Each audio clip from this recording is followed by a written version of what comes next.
Well, for this decision, go ahead and look at an asymmetric opening. Go ahead and start with the kingdom as we often do. This kingdom has one of these speed combos. It's cavalry and it's procession, and how that works is you can start by getting some cavalry, you get some horses into your deck, and then you add some procession, and then you can procession these horses into more cavalries, more processions. Maybe you're going to start processioning the processions, procession the cavalries. There's a nice 5 cost here that's even going to be an extra gainer for you, and yeah, this is going to be really fast. You're going to empty this, you're going to empty this, you're going to empty this, and everything is going to be over very, very fast. This board has some potential other support. There's Sheepdog. This can represent some non-terminal draw for you. There's these Wizards, which student will do a little bit of trashing, which isn't the most necessary thing ever with these two. Potentially we'll also get to Conjurer.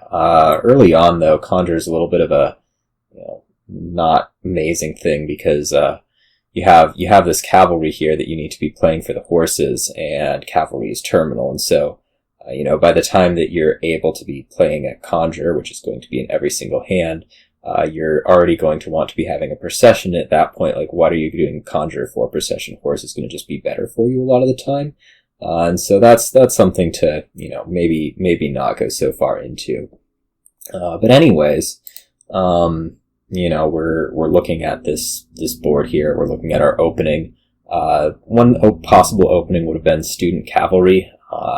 That the student will help you trash down a little bit. That has been cut off by our opponent. They used their family inventors token, and they ended up rushing student. So they've cut off the trashing.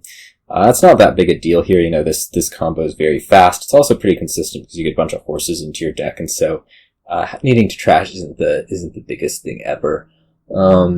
There's some other possibilities, like we could look at Sheepdog or Silver and Cavalry. These are things that can happen.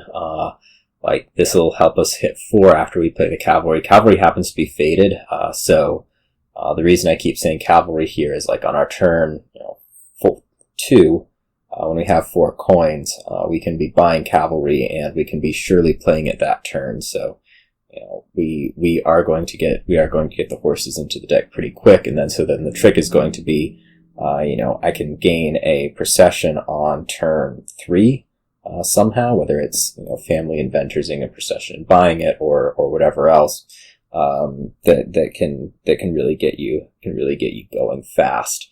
And so there's possibilities here.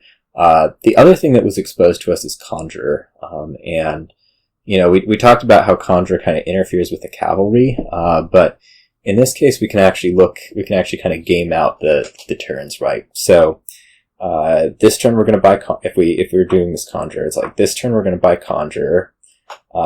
Next turn we're going to buy Cavalry. We're going to play the Cavalry.